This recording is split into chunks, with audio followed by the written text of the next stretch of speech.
Guys, I need an intro. I feel like I'm dumb every time I start this recording and I'm just like, "Hey, welcome to the Girl vs. Life podcast. This is part of my YouTube channel, Girl vs. Planet." Anything? I don't even know.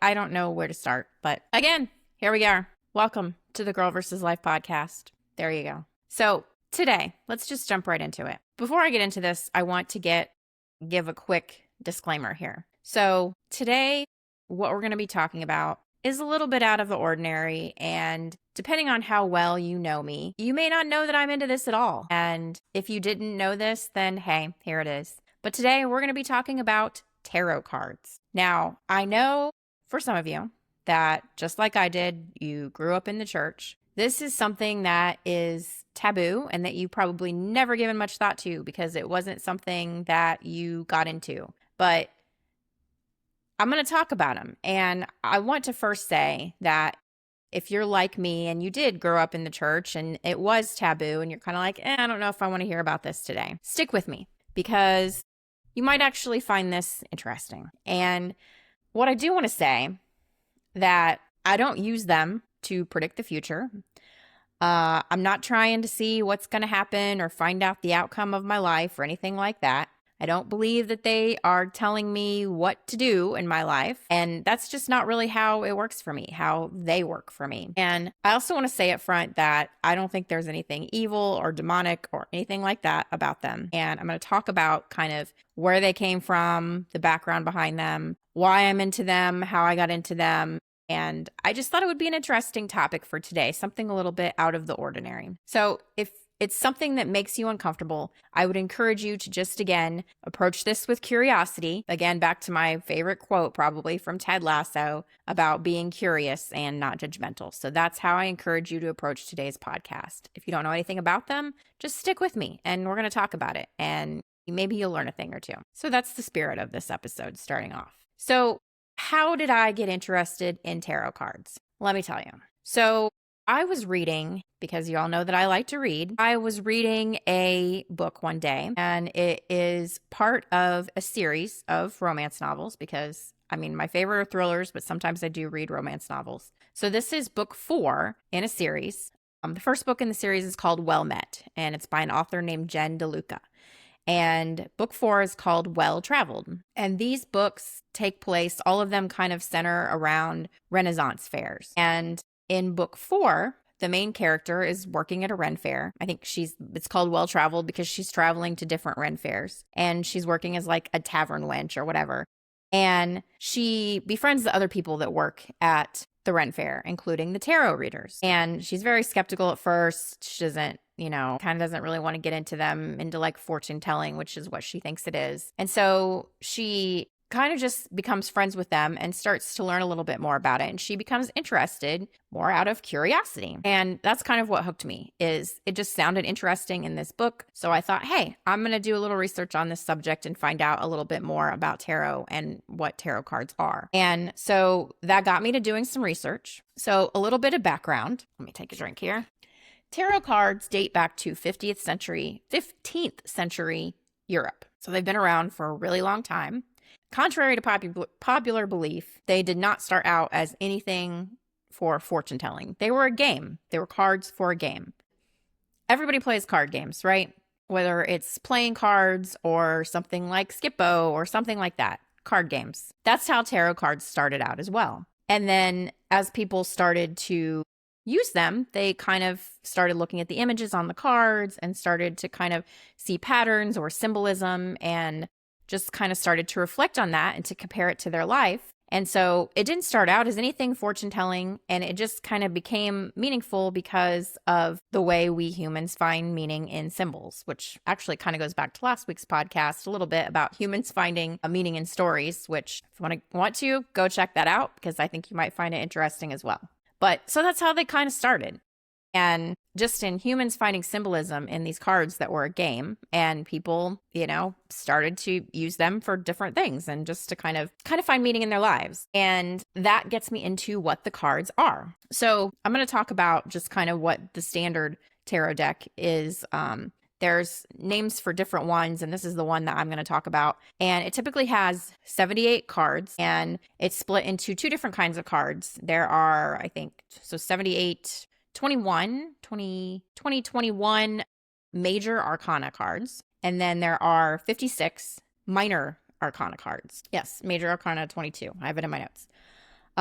So the Major Arcana range from, like, the first one is called the Fool, and then the last one is called the World, I believe. And they're kind of about life's journey, and maybe not just one journey from like beginning to end, but we all kind of go through cycles in our lives.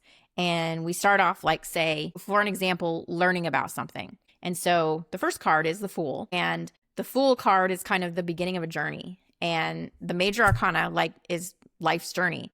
And the Fool represents somebody, like, that's starting at the beginning of something. And they go all the way to the World card, which is card number 20 in the Major Arcana. And it kind of represents the completion of a cycle. It usually has some kind of circle or something on it. And so represents the end of that. So, like, you know, it's kind of like the circle of life, so to speak. So that's the Major Arcana. Cards are kind of numbered 1 through 22, I guess. They all represent like a different phase in life or a different phase in a cycle of life. So usually that's kind of when you're doing like a tarot card pull or a tarot card spread, which I'll talk a little bit about that in a minute, and you pull a Major Arcana card, it can represent kind of a pattern or a phase of where you're at in your life. And then we have the Minor Arcana cards. And there are 56 of them. There's 52 cards in a deck of playing cards, and the Minor Arcana are actually laid out the same way. There are 4 suits, just like in playing cards. There are 10 number cards of each suit, and there are court cards. And the only real difference in the setup of a deck of playing cards versus the Minor Arcana is that the Minor Arcana adds one court card to each suit. So in a deck of playing cards, you have the Jack, King, and Queen. And in the Minor Arcana cards, you have the Page, Knight, Queen, and King. And the only difference is it's kind of breaking out the Jack card into Page and Knight to represent two different kind of things. So Minor Arcana, the suits are Wands, Cups, Swords, and Pentacles. And they all represent a different part of life. So wands represent creativity, passion, fire, energy, motivation, kind of the creative and passionate part of yourself. And then cups represent emotions, relationships, things like that, kind of just the emotional part of life. Think of water. And then swords represent kind of like the intelligence or thinking part of life, sharpness, like a sword. And then the other card is pentacles, which is basically pentacles is like coins and represents money, earthly things, or like the earth. So you can kind of relate each of the four suits to an element. Like wands is like fire, cups, water, swords, air, pentacles, earth, kind of just all. That's one thing that's interesting to me about it is that it all just kind of works together and it just kind of makes sense. And I love the symbolism in it.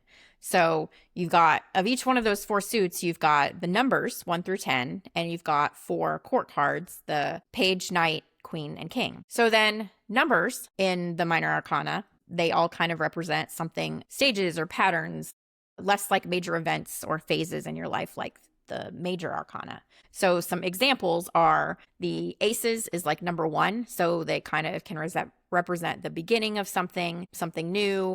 2s represent balances or like choices. So like this or that, 1 or 2, A or B, apples or oranges, just kind of a balance or a choice between 2 things. I won't go into all the numbers, but like, for example, 4s represent balance, stability, structure. Think of like a bed or a chair with 4 legs on the ground, firm balance, stability. And then they go up to 10. So then 9 is kind of the penultimate card.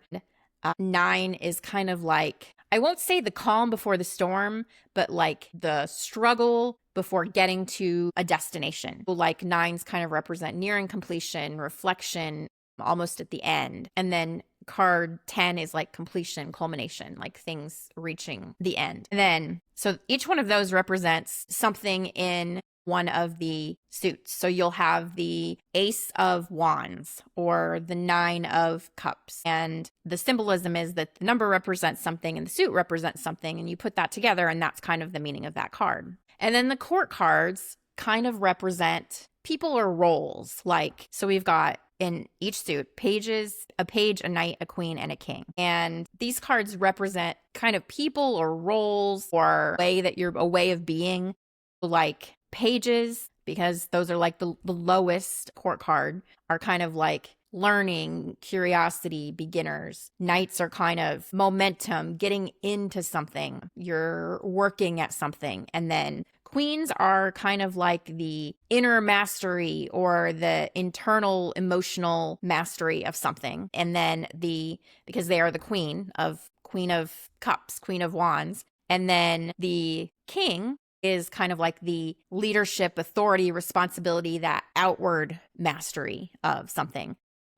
So say the wands, which is like passion or creativity, and you've got like the Queen of Wands or you've got the King of Wands. The queen is kind of like internal mastery of your passion. Like it can represent any number of things. It's kind of all in just what it means to you. And the king is like, maybe you have mastered your art or whatever you're doing, and it's like you're seeing the culmination of that. You're seeing the effect of that. So that's kind of the meaning behind all the cards. Like that's literally it. Like if you want to read someone's tarot card, that's what you do. You just shuffle those 78 cards, pull out cards, do it however you do it, what works for you, and then kind of just determine the meaning of the card. And that's literally it.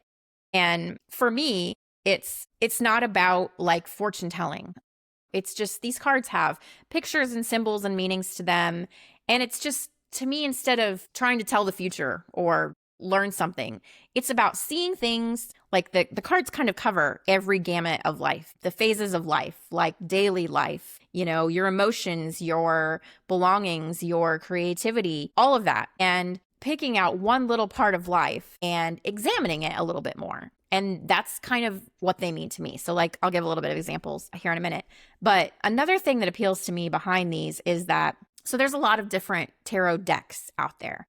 And I own a few now because I got interested in this. And these tarot decks are there, you have like, there's kind of the standard one that people use.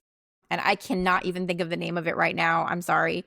But there's kind of a standard one. And then people have, if you go to like Barnes and Noble, they have a whole tarot deck section. And there are everything from like Nightmare Before Christmas tarot deck. There's like a cozy tarot deck. There's modern witch, which is basically just, I think all of the cards have like women and they're just designed like that. And there's like, gosh, I don't even know. Any kind of theme of tarot deck that you would like to have is out there.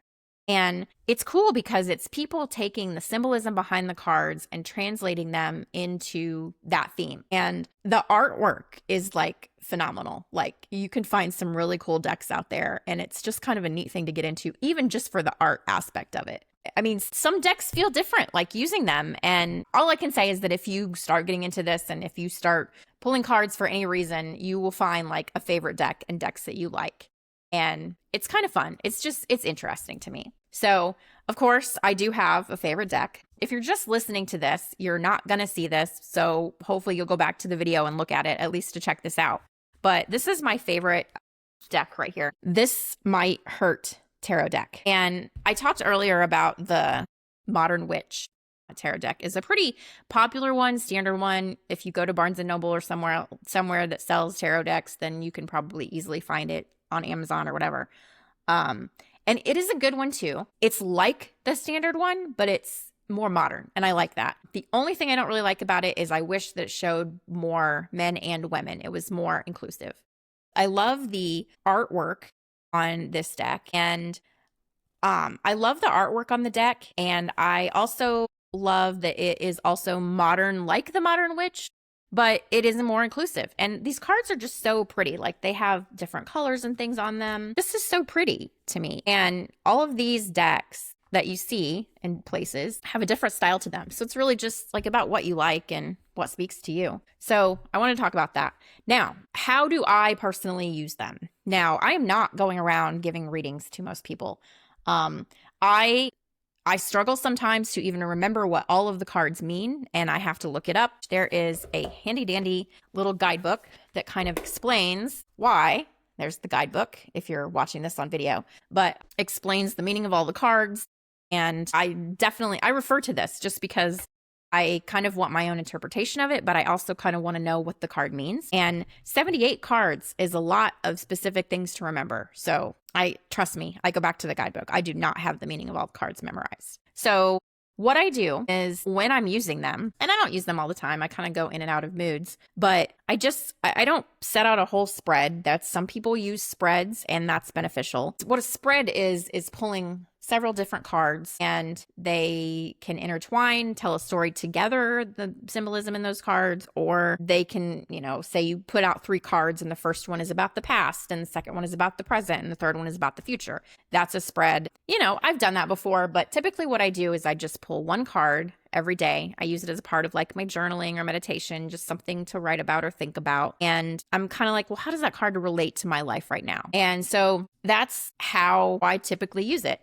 And I'm going to give you an example. So today's example, I did use the tarot cards today, and I used my favorite deck. I used the This is My Heart deck, and I pulled the 9 of Wands card, and this is what it looks like. So if you can see that on the video, if you can't, I will describe it to you. So this is the 9 of Wands. Again, Wands is creativity, passion, creating things. And the 9 card means close to the end of a cycle, but not there yet. And it can also mean a struggle getting to that completion. And so the picture on this card, so wands in this case have been interpreted as writing utensils, pens or pencils. And the picture on this card is of a guy sitting at a table, and he has 1 pencil in his hand and he's writing, and he's got his notebook, he's got papers and writing and papers that he's wadded up and crumpled and post-it notes and everything around him. He's writing in this notebook with his pencil, and he's got his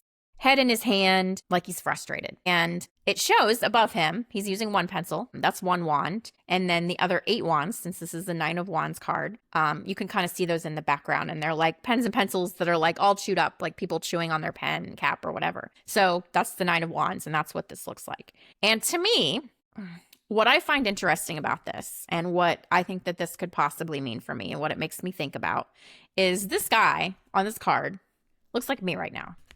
Because I have been looking for a job for several months, and I have been writing resumes and writing cover letters and filling out job applications, and I have been frustrated, just like this guy sitting here writing is. And so that's kind of how I relate to this card right now. I'm looking for a job, but it's in something that I like doing. It's in something that I'm good at. So it's, part of my creativity in a way. The 9 of Wands is what I drew today. And to me, that kind of hopefully symbolizes me. It's the 9. So hopefully I'm getting close to number 10, which is the completion of this cycle and finding a job. Hopefully soon I'll get the 10 of Wands, and it means that I'm finding a job. But right now, this shows the frustration and the struggle, and having gotten to that number 9 and just sitting with it and dealing with that frustration. And it makes so much sense to me. I'm not claiming that this card is telling me anything. This is not telling me my future. This is just a random card that I drew out of a deck. Is it anything that the universe has for me? I mean, is there some meaning or reason that I pulled this card? Maybe, maybe not. I don't know. But to me, it gets me to think about it. And I find that interesting, and I find it symbolic. And, some days you may pull cards that remind you of something that you didn't think about yourself, and they can be encouraging or helpful. And I like that. That's kind of why I do it. So, the card didn't tell me what will happen. It didn't promise me anything. It just reflected on how I already felt, and it kind of gave me a way to look at it. So bringing this all around. So that's kind of why I got into tarot cards and why I use them, why I find them interesting. There's a lot of things about them. The symbolism, the artwork, thinking about more parts of life, your journey. It just creates awareness and helps you be honest with yourself. If this is something that you find interesting, feel free to ask me about it. Feel free to tell me if you've ever used tarot cards or any questions you have about them, or, what you think of them. And if there's something that you kind of found taboo before, maybe you'll think twice and be a little bit more curious and kind of see them as something more interesting. So yeah, they're just like a pause or a check-in, just something to think about in the world. And some days it's comforting, some days it is confronting you, but most days it just kind of helps me feel a little bit more grounded. So that's kind of where I'm at today. I just wanted to talk about the tarot and the card deck that I use. And so shout out to Isabella Rotman, who designed this deck. I really like it, and I hope maybe you'll check it out, maybe not. But yeah, that's just what I wanted to talk about today. So I hope you guys have enjoyed it. Again, if you have questions, let me know. If you have any experience with tarot decks, let me know. And thanks for listening. I hope that you will continue to listen to the podcast and subscribe to my YouTube channel. Please, please. I have 297 subscribers, and I need 3 more to get to 300. So I'd really like to reach that milestone. If you can help me out and subscribe if you haven't already, I would really appreciate that. Otherwise, I hope you have a good day, and I will talk to you next time.